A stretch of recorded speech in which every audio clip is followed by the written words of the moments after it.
갈라디아 9번째 시간입니다. 오늘은 갈라디아서 5장 13절부터 24절까지 공부하겠습니다. 자, 첫 번째 문제입니다. 본문은 바울이 진짜 자유를 위협하는 가짜 자유를 말함으로써 시작합니다. 당신의 자유를 육체의 기회로 사용하는 몇몇 예를 들어보십시오. 여기 갈라디아 5장 19절부터 보면 육체의 일이라는 언급이 나옵니다. 그리고 그 육체의 일에 해당하는 것들을 예를 들어서 나열하고 있습니다. 음행, 더러운 것, 호세, 주로 이제 성적인 그런 부도덕을 우선 언급하고 있고요. 20절에 가보면 우상 숭배, 주술, 네. 이런 종교적인 타락에 대해서 언급하고 있습니다. 하나님을 섬기지 않고 우상, 다른 신을 섬기는 것들 언급합니다. 원수 맺는 것과 분쟁과 시기와 분냉과 담짓는 것과 분열함과 이단, 이것은 사회적인 그런 부도덕이죠. 서로 분열하고 싸우고 시기하고 원수 맺고 자, 이런 것들을 육체의 일로 예를 들어 제시하고 있고, 투기와 술 취함과 방탕함, 또 그와 같은 것들이라. 이 외에도 육체의 일이 많겠죠. 어쨌든 인간의 그 죄성으로 인해서 발생하는 여러 가지 죄들입니다. 두 번째 문제를 보겠습니다. 5장 13, 14절에 따르면 자유의 길은 다소 역설적이게도 어떤 모습으로 보입니까? 자, 자유의 길은 무엇입니까? 하나님의 자녀가 되어 언약 백성으로서 살아가는 길이죠. 더 이상 죄의 노예가 아닌 길입니다. 죄로부터 해방된, 마귀로부터 해방된 자유인의 길입니다. 그런데 역설적으로 이 자유의 길은 갈라디아 5장 13절부터 보면 형제들아 너희가 자유를 위하여 부르심을 입었으나 하나님의 자녀로서 자유인으로 부름을 받았으나 그러나 그 자유로 육체의 기회를 삼지 말고 육체의 기회, 죄를 짓는 기회로 삼아서는 안 된다는 것이죠. 오직 사랑으로 서로 종노릇하라. 사랑을 실천하라는 것입니다. 그리고 바울은 이것을 종노릇이라고 표현하고 있습니다. 이웃을 사랑하면 이웃을 섬겨야 하죠. 섬기는 사람은 마치 종처럼 그렇게 자신을 낮추고 다른 사람을 위해서 일을 하게 되는데요. 이것을 종노릇이라고 표현하고 있습니다. 자, 자유의 길은 어, 종의 길처럼 보이게 됩니다. 온 율법은 내 이웃 사랑하기를 내 자신같이 하라 하신 말씀에서 이루어졌다고 합니다. 서로 사랑으로 종노릇을 하면 율법의 정신을 성취하고 실천하게 됩니다. 아, 그래서 이 자유의 길은 율법을 위반하는 길이 아니라 오히려 율법을 지키는, 성취하는 길인 것입니다.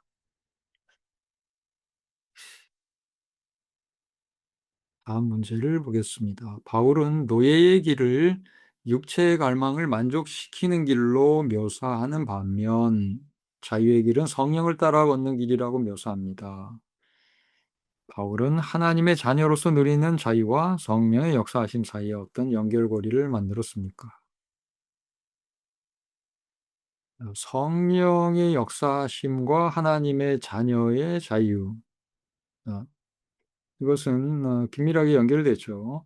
갈라디아 4장 4절부터 보시면 때가 참에 하나님이 그 아들을 보내사 즉 예수님을 보내사 여자에게서 나게 하시고 율법 아래에 나게 하신 것은 율법 아래에 그리스도 인들은 그리스도의 율법 안에 있다고 바울은 표현하죠. 율법 아래라는 것은 유대인들의 위치를 가리키고 있습니다.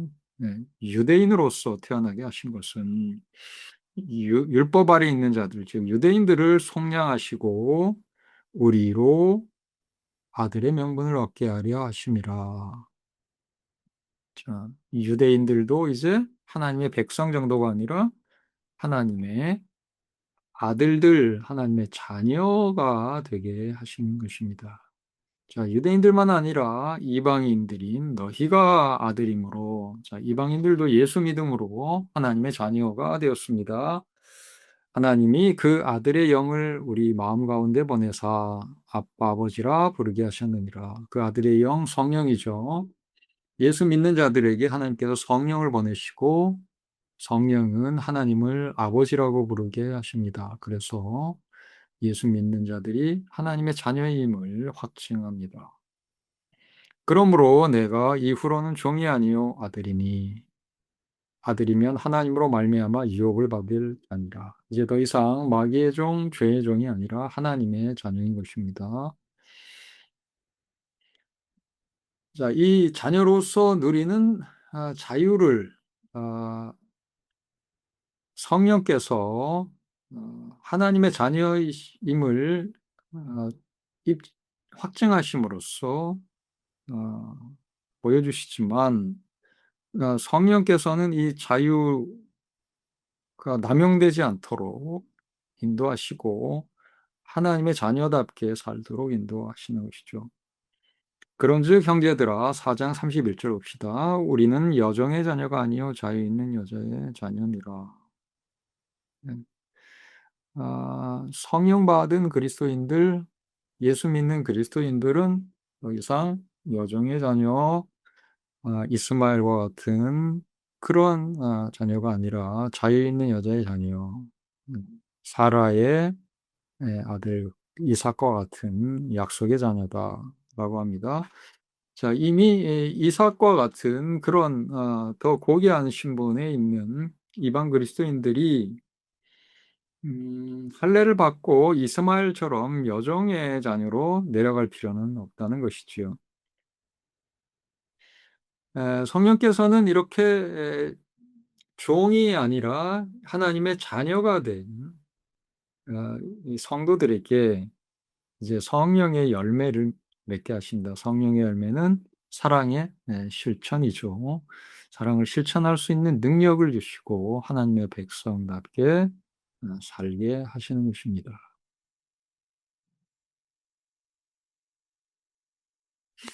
네 번째 문제를 보겠습니다. 바울은 우리가 육체의 욕심을 따르는 가짜 자유에 굴복하지 않도록 하기 위해 5장 16에서 어떤 지시를 내립니까? 육체의 욕심대로 살아가면 내 마음대로 살아가니까 자유다. 이것이 자유다라고 착각할 수 있지만 그것은 육체의 욕심의 노예가 되는 것이지 결코 자유가 아닙니다.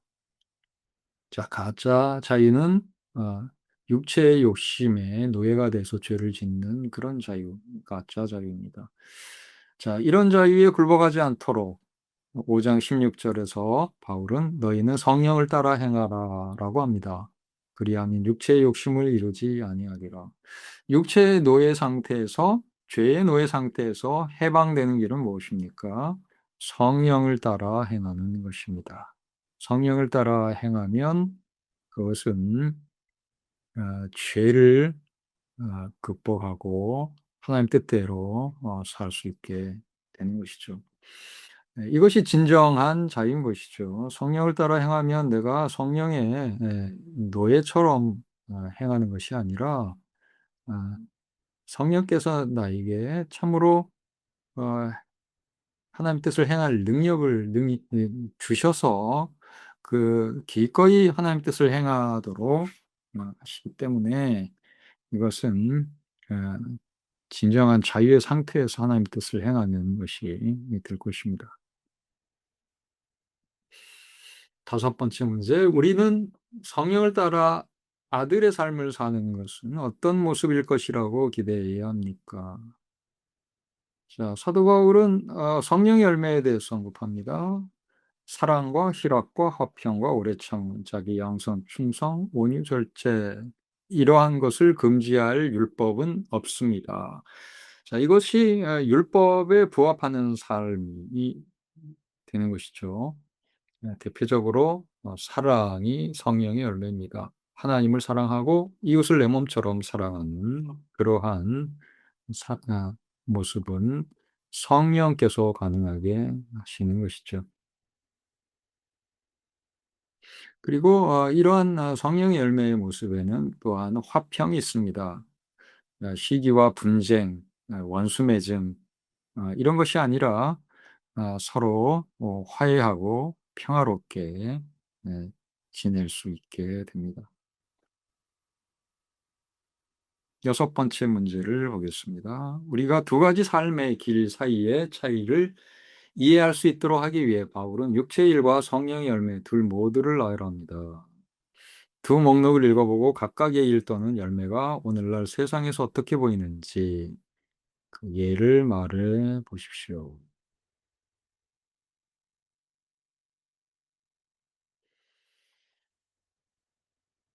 네, 육체의 일과 성령의 열매, 사도 바울은 이것이 무엇인지 독자들이 명확하게 이해할 수 있도록 예를 들어서 목록을 나열을 하죠. 자, 오늘날 세상에서는 이러한 열매가 어떻게 보일까요? 자, 우선 육체의 일 보시면 음행과 더러운 것, 호세. 네. 자, 이것은 현대 사회가 특히나 많이 빠져 있는 그런 여러 성적인 부도덕, 또 우상 숭배, 주술, 예, 무신론에 빠져서 하나님이 없다 하고 어떤 그런 무신론에 빠져서 하나님 없다 하면서도 주술에 빠지고 또 각종 우상을 숭배하는 것이죠. 그리고 사회적으로는 원수 맺고 분쟁하고 시기하고 분내고 당짓고 분열하고 이런 온갖 사회적 갈등에 시달리게 됩니다. 투기와 술 취함과 방탕함, 이렇게 또 다른 여러 가지 부도덕함들이 나오는 것이죠. 전에 너희에게 경계한 것 같이 경계하노니 이런 일을 하는 자들은 하나님의 나라를 유업으로 받지 못할 것이요. 자, 이런 육체의 일에 계속 빠져 있는 자, 이런 일을 하는 자, 현재 분사로 사용해서 지속성을 강조해 주고 있죠. 지속적으로 이것이 삶의 스타일이 돼서 그렇게 계속 고의적으로 행하는 사람들. 이 사람들은 과연 하나님 나라를 유업으로 받을까요? 새 언약 백성이라 할 수 있을까요? 하나님의 자녀로 할 수 있을까요? 그렇지 않다는 것입니다. 그들은 구원받을 수 없다. 구원받는 하나님 백성이 아니다. 예, 여전히 육체의 일에 빠져 있는 자는 그 육체의 소욕의 노예인 것이지 하나님의 자녀로 해방된 자유인이 아닌 것입니다. 그러니까 그런 열매를 계속 맺는 것이죠. 자, 성령의 열매의 목록은 어떻습니까? 사랑, 희락, 화평, 오래 참음, 자비, 양성, 충성, 온유, 절제다. 자, 이웃을 내 몸같이 사랑하는 사랑의 실천이 나오고요. 그런 사랑의 실천을 하다 보니 분쟁을 하는 것이 아니라 화평하게 되는 것입니다. 일곱 번째 문제를 보겠습니다. 이 두 목록을 볼 때 여러분이 그것들 사이에서 발견하는 핵심적인 차이 몇 가지는 무엇입니까? 예, 육체의 소욕을 따르는 방식, 자신의 욕심을 따르죠. 죄의 소욕을 따라서 죄를 짓는 방식. 그래서 성적으로 자신의 욕심을 채우거나 에, 종교적으로 자신의 욕심을 채우거나 그래서 주술에 빠지기도 하고 또는 사회적으로 자신의 욕심을 채우기 위해서 서로 분쟁하고 서로 다투는 것이죠. 자, 그런데 이 성령을 따라 행하면 어떻게 됩니까? 하나님의 뜻을 따라서 이웃을 내 몸처럼 사랑하게 되는 것입니다. 자신 중심이 아니라 남을 배려하는 것입니다. 음. 자, 그렇게 되면 평화가 찾아오는 것이죠. 사회적으로도 분쟁하는 그런 무질서가 아니라 서로 화해하고 평화롭게 지내는 그러한 아름다운 모습이 이루어질 것입니다. 그다음 문제를 보겠습니다. 성령으로 말미암아 걷는 사람들은 서로를 섬깁니다. 그들은 자기들이 원하는 것을 하지 않습니다. 그들은 옛자 곧 육체를 그 열정과 갈망과 함께 십자가에 못 박아 버렸습니다. 여기서 묘사되는 것은 어떤 면에서 참된 자유입니까? 예. 자신들의 그 죄를 짓고자 하는 그런 육체의 소욕, 예, 이 욕망 등을 십자가에 못 박아 버렸습니다. 즉 그것을 죽여 버렸습니다. 자, 그러면 노예 상태로부터, 이런 죄의 노예 상태로부터 해방되는 것이죠. 네. 이런 죄로부터 해방되는 자유, 이것이 참된 자유이고요. 자, 죄를 짓도록 하는 그런 마귀로부터 자유로워지는 그런 해방이 또한 이 참된 자유인 것입니다. 죄를 계속 지으면 결국은 이것이 마귀의 노예가 되는 길이죠. 마귀는 죄를 빌미로 해서 이 죄 짓는 자들을 마귀의 노예로 만들고 결국은 또 마귀가 시키는 대로 계속 살다 보면 그 길은 파멸에 이르겠죠. 자, 이렇게 마귀가 지배하는 그런 사람, 자신의 욕망 정도가 아니라 이 마귀가 지배를 하면 그 마귀로부터 어떻게 사람이 해방될 수가 있겠습니까? 자, 이 마귀를 물리치고 우리를 해방시킬 수 있는 분은 예수 그리스도이시고 성령님이신 것입니다. 자, 예수 그리스도의 은혜로 마귀로부터 해방되고, 그리고 성령께서 우리를 이 우리 자신의 죄의 욕망으로부터 해방되도록 하실 때 우리는 참된 자유를 누릴 수 있을 것입니다. 성령의 인도하심을 따르는 것이야말로 우리가 참된 자유를 누리는 길인 것이죠. 예, 오늘 공부는 여기까지 하겠습니다. 여러분, 아, 수고하셨습니다.